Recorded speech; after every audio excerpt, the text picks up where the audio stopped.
we're going to get one turn.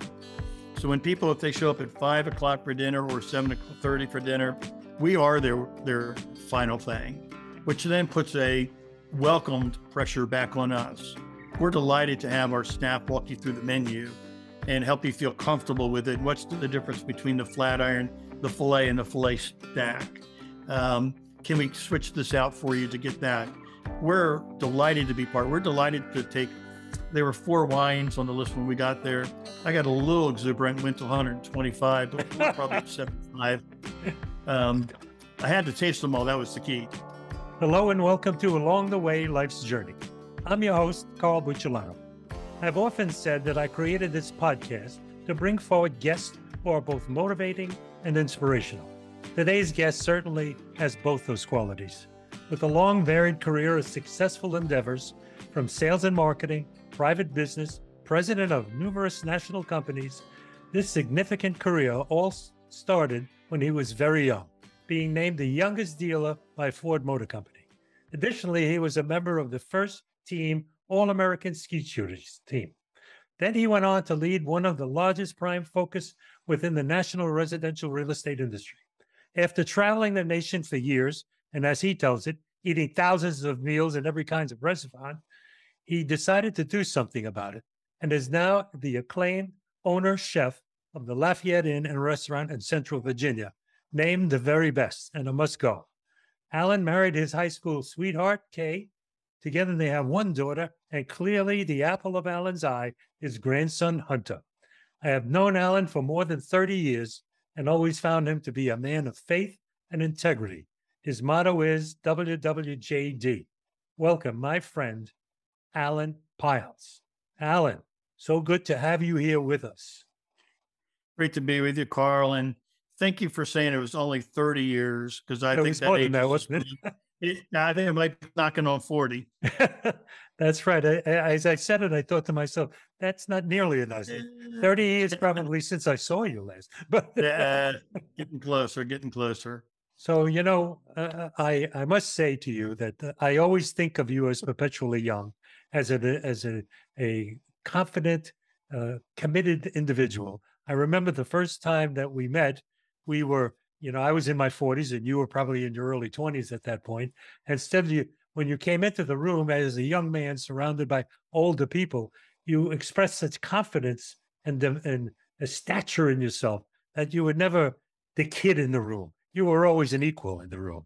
And I always admired you for that. Anyway, you've had a magnificent career doing wonderful things. And I know that this part of your career now as an inn owner and operator and a chef, the chef part of it surprised me. I guess that's part of the things that was learned along the way. Yeah. Well, multiple things in that same vein. I remember once going to my mom's house in her little kitchenette and telling her I was changing to another career. And she kind of asked me, what do I know about that specific field? And I explained to her, I said, I don't know anything about it, Mom, but leadership is leadership. And I think that's been the common vein through the things that have helped me. And when we're talking about that first meeting you and I had, it's always been an odd thing for me that fortunately I didn't realize how odd it was. Most of my peers have always been 20, 30 years older than I was. And I look back on it now, that would be very intimidating. But I did have confidence, and I would hope just short of cockiness, but confidence, just because from an early start, I was doing things. I was fortunate that I had parents that put me in positions to be successful, even in the minor things, cutting grass at the bank parking lot when I was 8 years old. I was fortunate that Mom picked me up, helped put the lawnmower in the back of the station wagon, rode up there, waited till I finished. I walked into the bank. They put $2 in my savings account and wrote it on my passbook. So we both getting a little older there. But it was a responsibility that they were teaching me that I didn't know. So as I got older, I just knew that you have a job, you're supposed to do it. And I didn't always have Mom in the parking lot watching to make sure I did. And as I got into the leadership things, going back to Mom and dining and her dinette, it was the same thing. It really, careers and channels, if they call them today, that had little to do with it. The leadership, the integrity, lead by example, all the cliches, but they're cliches for a reason. And, I think we need to see more of that today in today's world, really, because there's a lot of Absolutely. people that want to lead by computer and by analytics, et cetera. But some people just have to step up and do it. I agree with that. And I think that's part of the need in this country today that those of us, and I will include you now because you now are like me, you have white hair, but those of us who are But white haired, those of us who are white haired, who have lived long enough and gained enough experience, I believe have an obligation to teach to the generations below us. Because unfortunately, the schools and society have decided that virtues and values are no longer important, and it's up to us to teach it downward. And I know you're a man who's spent a lot of time teaching people how to sell, how to lead, how to manage, and you have certain philosophies in life. I know that I introduced you as a man of faith and integrity, and I believe that was true then and now. I think that's who you are to the core, and I admire that. And I think we need to do something about those things when we have those obligations. well, Share it up. first of all, first off, there's not enough podcasts for us to go into all that political aspect, other than No, saying no, I completely agree. yeah, I completely agree. But I go back to another thing. Back in those formative years, I was at our church and I was trying to decide, where am I going to go career wise. I was newly married and trying to decide how to best apply myself in the world, really, but in business, career, whatever it might be. And one of the considerations was a more active professional career in church work. And the pastor's wife came up to me, and I had a great relationship with the pastor. I had a passing relationship with her. And I only say that meaning it was a messenger from God that would have been an unexpected messenger to me. She didn't know I was praying for God to give me guidance on which way to go. And she just randomly, in my mind, came up to me and said, and I'll kind of paraphrase her, but I'm pretty close to it. She said, "You really need to pursue business and leadership. You're good at it. And the world needs more literal examples." My husband, she was speaking about her pastor, he's a paid Christian. And while he teaches, sometimes he's not as relatable to the congregation because he's paid to be a Christian. yeah. And that has, obviously, as you know from working together, stuck with me. Um, I've made a lot of mistakes, a lot of bad calls, as anybody has. Sure. And there's a line that you drive between trying to be aggressive, trying to be progressive, et cetera, but also always having the root of my faith to know there's a line that you don't go over. And I think that's another trait that has been very helpful to me as I've tried to be super aggressive and successful in one end, but one level grounded to make sure that it doesn't absorb. And we see so many fallen leaders in our lives, both you and I, Yeah. where they sometimes didn't have that grounding and the momentum, the energy. Someone takes over, and next thing you know, you find yourself in a space that you shouldn't be. Right. Absolutely right. I think that there was a need. We talked about it years ago. Many of us who were much younger then and were people of faith, and we were surrounded by people who were clearly very secular, had no interest in hearing what we had to say. All they wanted to do is build up the numbers and make more money and do all those things. And that's part of business. And I understand we have a responsibility to people who work for us or shareholders who invest in us. We're supposed to do our share in that as well. Right. But we were also as men responsible to bring Christ into the marketplace. And we I know many of us did that, in little ways. We did that. We had a Christian men's business meetings, and we shared, and we had our prayer groups, and we would just witness to people in the most unlikely places who didn't expect to hear it. And I know you were very much that person, and I tried to be that person. I wasn't always, but I did try to be that person. And I've found that to be the marching order of my life. That when I Yep. failed to do those things, I failed to be the most that I could be. And when I sit quietly in the silence of my own room and I listen to God's word, in that tiny little voice, he directs me where I have to go. And I Yeah. know sometimes you got to pull up your britches and say, I'm sorry. Sometimes you got to go out there and say, I see something wrong. I have to do something about it. And sometimes you just have to pat people on the back and say, good job. Go ahead, keep Yeah. going, you know? Yeah. And Yeah. And there's so many things that are out there to divide us today. I've even gotten now, I'm probably the most illiterate from a news standpoint that I've been in my entire life because I was finding myself getting worked up every morning. yeah, And it's actually hard to focus on doing the right things, doing my things, doing the Lord's work because I was so depressed with what I was hearing and reading. right, right. And I don't believe that most of our media is representation of most of Americans, certainly firsthand, but in the world. No, I don't think that is representation, but that was what I was getting. So I had to just withdraw myself from that largely and to try to stick with some headlines. But we really need more now than ever, as you open with, leaders, but not leaders in the traditional ways we've seen. no, It could be somebody in the household that is somebody that other households that are struggling can wish they were like her or parenting like him or her, right. going through struggles and having a chance to see somebody that was able to go through struggles and be successful. And sometimes it's hard to relate to the spiritual side of God and his son. But when you can look at somebody and see how they've done it, it can be an inspiration for others. And I think that you sat in a seat and I've sat in a seat where we've had that chance and we still to this day do the best we can to be that. And part of it is being real.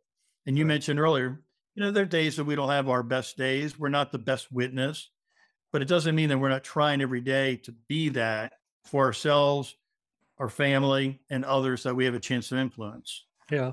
And I find more and more in recent years, I want to say now because it's been for quite some time. I start my day every day before I even take my head off the pillow, giving thanks for one more day of life. I start every day giving thanks to the Lord for this day. And then at night, before I go to sleep, I always do an examination of conscience. And I say, well, what did I do with the day you gave me today, Lord? Did I live up to it? Did I do what you expected me to? And if not, forgive me. I'll try better tomorrow. It's Yeah. it's a learning process. We never stop learning, and it's an important part to me. And I know that we I started this podcast for that reason. The name of the show is Along the Way: Life's Journey, and the purpose of the show, as I said, is to bring forth guests like yourself, many people that I have met along the way throughout life who or have an inspirational or motivational story to tell within their own life or how they impacted me or possibly how we worked together on something and impacted others. Because I think when you have a place to air it and people have a place to hear it, and it's not aggressive, it's not invasive to them. They can sit back in the solitude of their own home and listen or watch and say, okay, maybe I could try something like that. Maybe I do have something I can give. And inevitably, I think everyone has something they can give. Everybody has a story. Absolutely. Yeah. Everybody has a story. I had a young man on the show just this morning. We released the show from Angola, Africa. Mhm. He's here in the United States going for his master's in his divinity, and he's from Angola, Africa. And the Angola was at war for 27 years while he was growing up. And Christians were persecuted and all types of horrible things were going on. And yet he and his family remained true to the word of God. And he has joy in his heart. When you look at this show, you can't help but look at his face and see the joy of Christ all over him.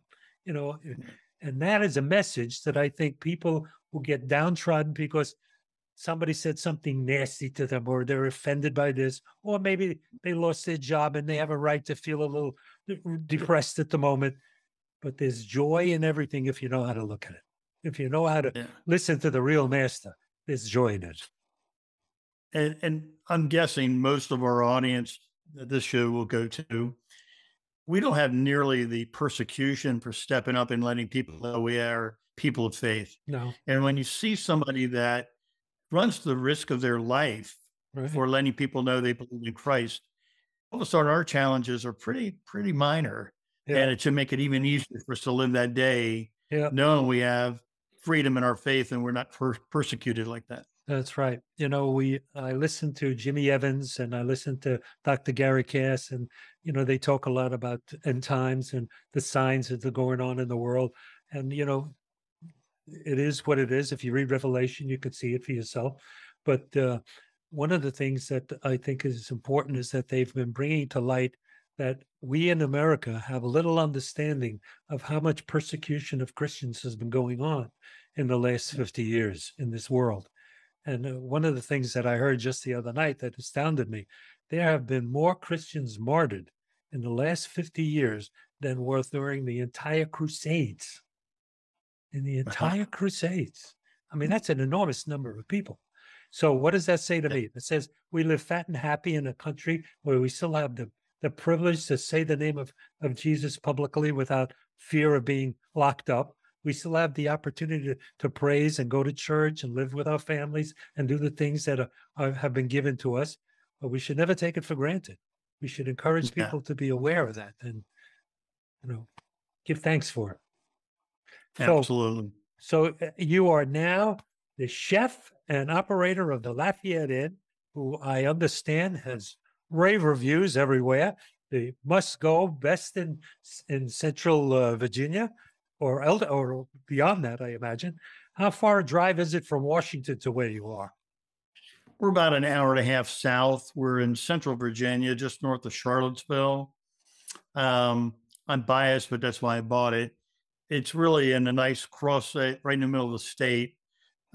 Northwest, east, southwest, all kind of converge right where we are. So there's a lot of reasons to come to our area. I got it. Everybody that knows us, we're not hiding the fact. Bought it completely thinking it was just going to be an active real estate investment. It's a historic building, and it had been a restaurant for 9 years prior to us.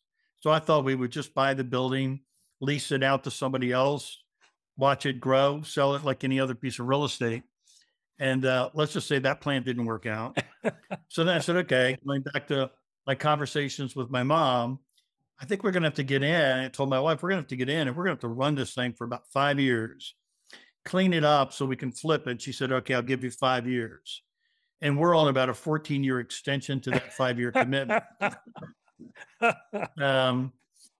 Part of that process, though, and it goes back to also things we've talked about already, we were hiring chefs and we are at a precarious size.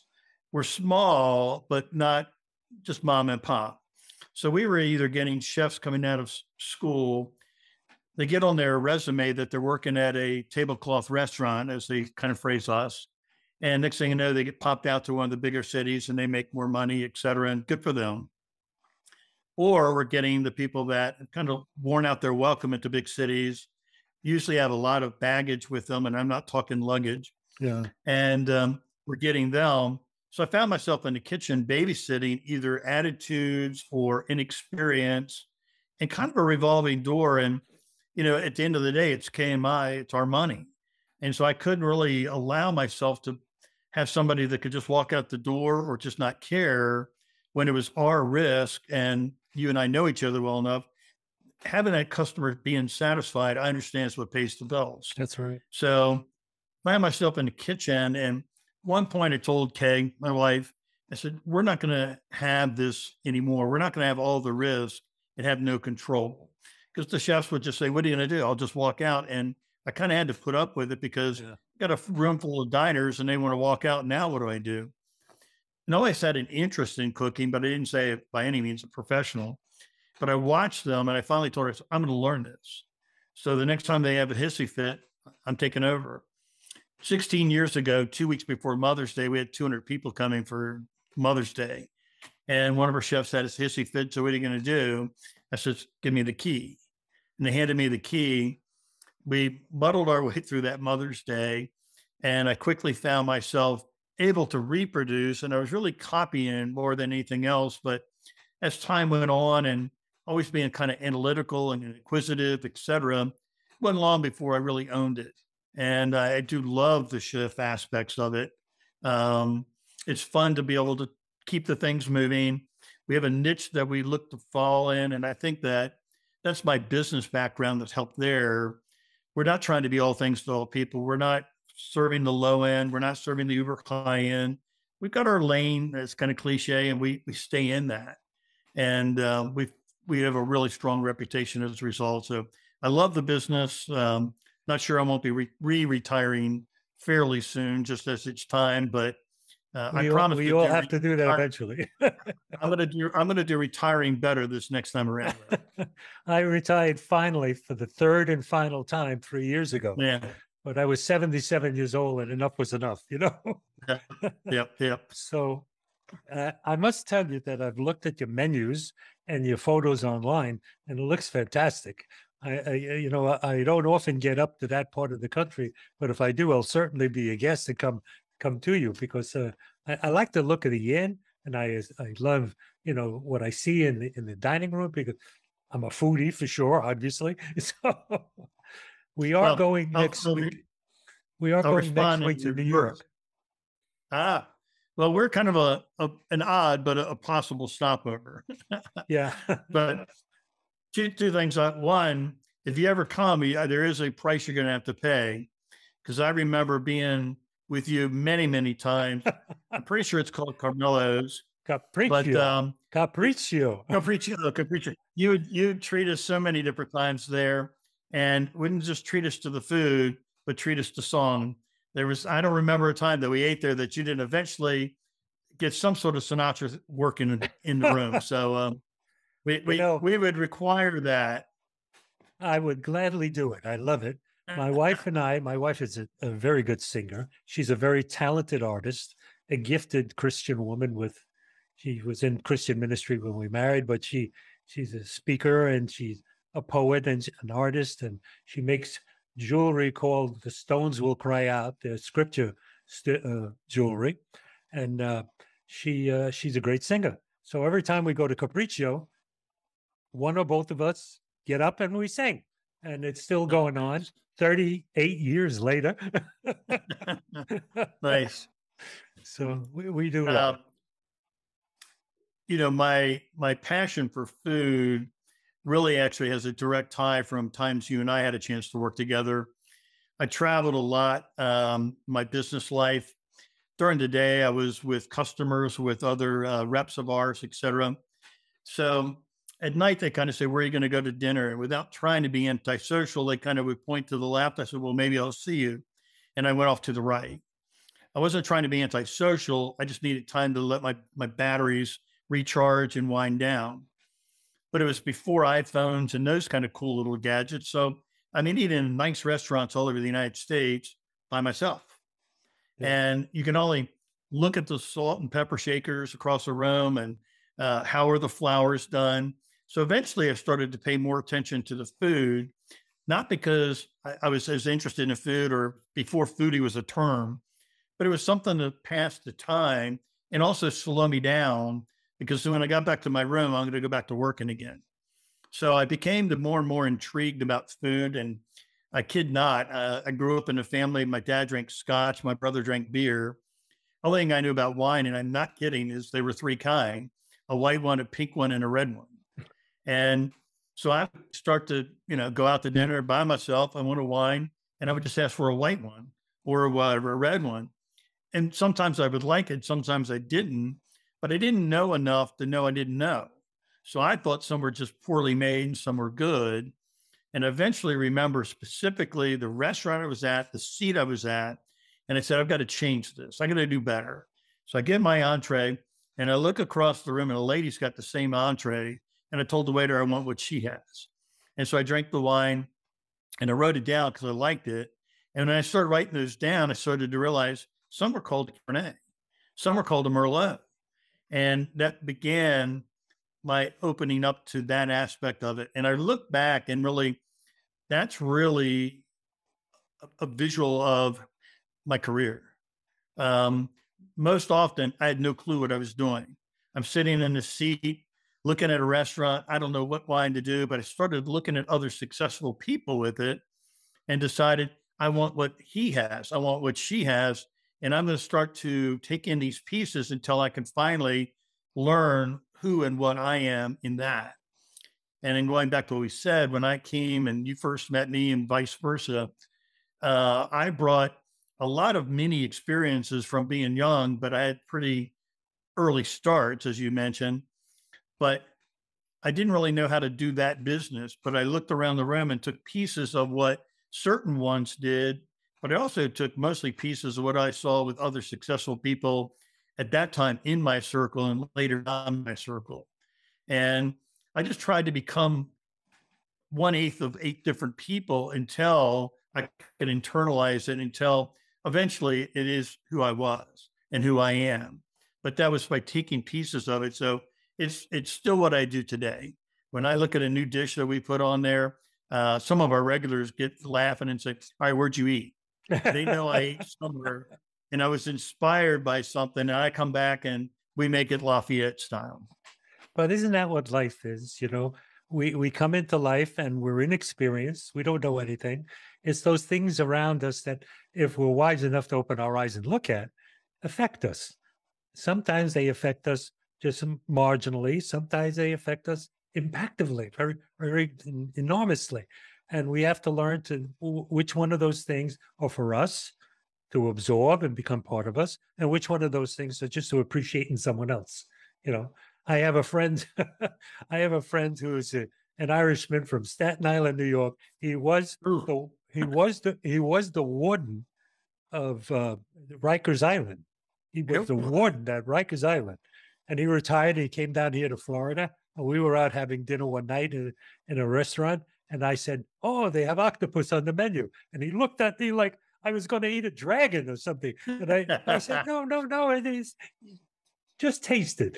And he's become the connoisseur of octopus. Wherever he goes, he orders octopus. And There you it's go. those little bits of things that are true. They may not be for everyone, but if it's for you, you know it.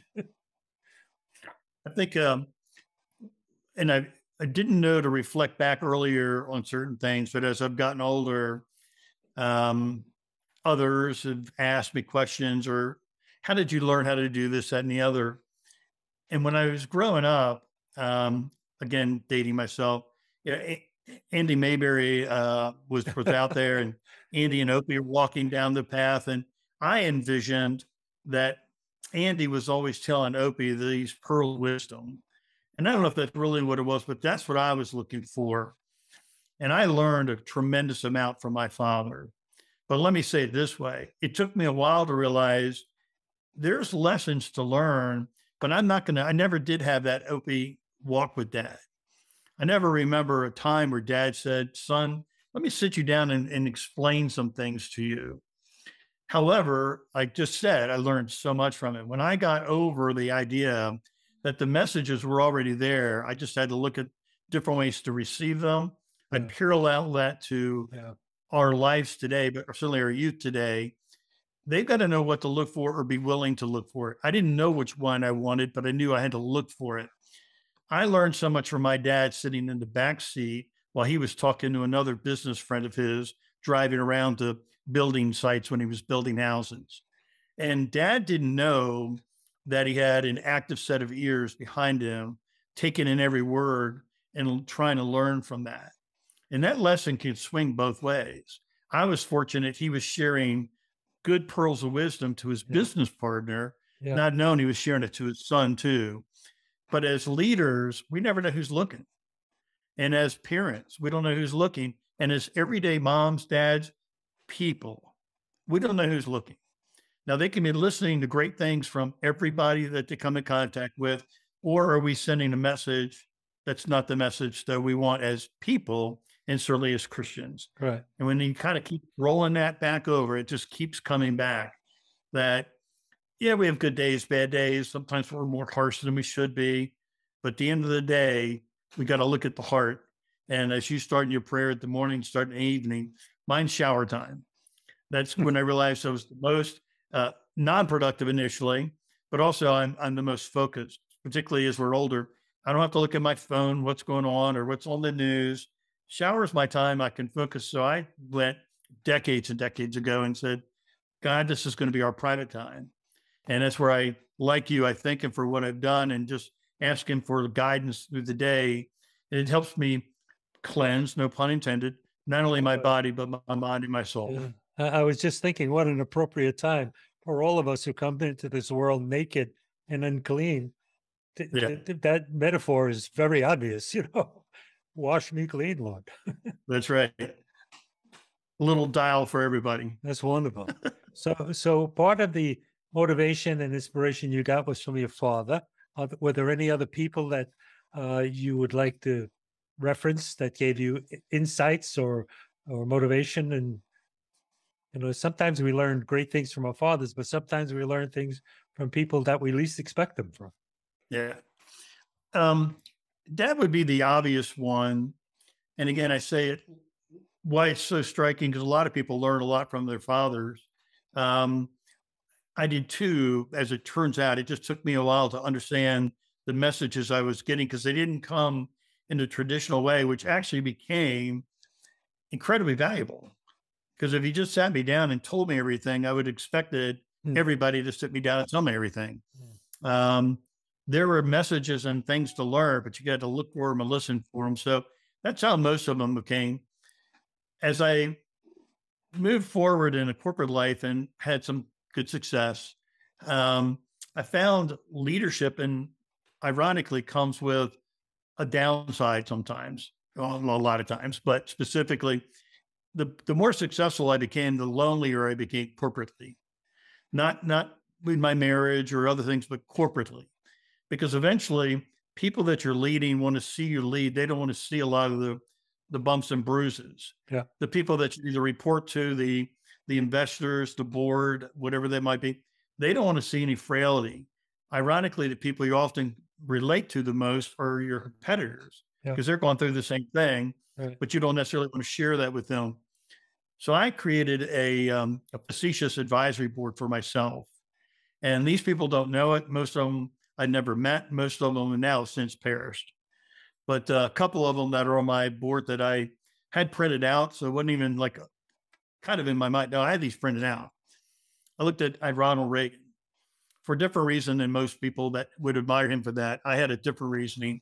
It reminded me when I felt overwhelmed. I'm trying to run a company. I'm trying to be there at my daughter's dance recital, trying to be the husband for my wife, etc. How do I get all this done? And then I realized he's also running a whole country and he's got the same 24 hours a day that I do. And we can tear it down. He had more staff than I do, etc. But that was a reminder not to allow that to be my excuse. And then back in the day of Jack Welch and GE, uh, he ran a monstrous company and hated meetings and all that. He wanted to just let's get in there and get it done, empower his coworkers to be able to be successful, but he held them accountable to that. So it was empowering to know I could have regional managers responsible and let them be regional managers. The gift of freedom came with the cost of accountability. You got to be able to get it done though. Right. And there was just lessons from that. And the last of that one, there was others, but Harvey McKay, I thought was a very interesting one. I read his book a long time ago, Swim with Sharks and Don't Get Eaten. And he became an incredibly wealthy businessman, successful with his company, and he sold envelopes. Sold envelopes. Now, how do you have the best envelope out there? I mean, you might have the best mousetrap, you think. He sold envelopes and became a monster in his industry space by outthinking people, out servicing them, showing unique ways to use it, finding ways to integrate himself corporately inside other people's companies. And all of a sudden, next thing you know, he's the go-to place for all envelopes out there. And I thought most of the time that we did something, we owned a Ford dealership. Well, 40 miles in both directions back then, because I was in the country. There was another Ford mile dealer on the left and Ford on the right. In the city areas, there's one 5 miles away. So you can't win by just saying, I've got Ford. I've got to be able to do other things, the parts, the service, the availability, et cetera, that we had. And it goes back to Harvey McKay. If you can find a way to sell envelopes over the other folks, I can find a way to sell whatever it is over others as well. And it kind of goes back full circle back to what we do today at the restaurant. We do make, I think, fantastic food. We plate it wonderfully. We give you a wonderful atmosphere and you don't have to do the dishes. But at the end of the day, it's a convenience for you. Sure. And we just want you to have an experience. Anybody can do food, but we're trying to give you that experience. And we need good food to follow it. Need good presentation, but it's the experience we're trying to give you. Absolutely. You mentioned before Capriccio, where I said I've been going for 38 years since the day they opened their doors. And it's not a matter of they're cooking good Italian food. There are 100 places that good Italian food. It's the environments, how you feel when you're there, how they embrace you. You're accepted there. You feel like you're at home, but you don't have to do the dishes. And it's a wonderful feeling.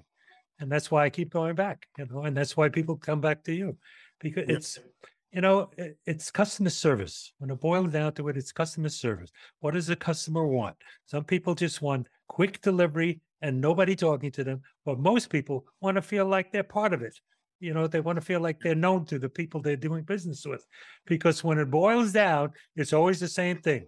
People want to do business with people they know, like, and trust. It's always the same. It's been the same forever. I remember teaching that. Another time to age ourselves. Right. Well, I don't mind aging myself. I'm at a point where I'm kind of happy with where I am and who I am. I was at the doctor's yesterday. I had to do something, which is why I couldn't do our show yesterday. And he said, I said to him, he said, "How you doing?" I said, "Okay." For a man who's getting older every day, he says, "Go look in the lobby. They're younger than you." And I feel fine. I hear you there. So I just want to remind you of something. We were talking about you inevitably ending up in the food business.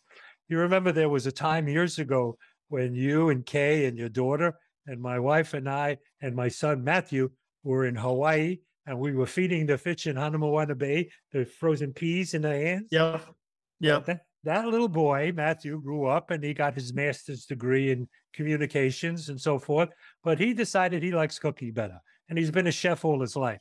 But what his specialty is, he has a place called Mojo Donuts. And he makes gourmet donuts.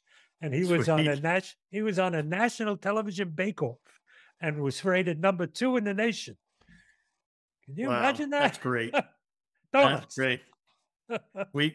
We referenced back to a lot of different trips together, but certainly that one there, that one jokingly ruined me because I'd never gone snorkeling before.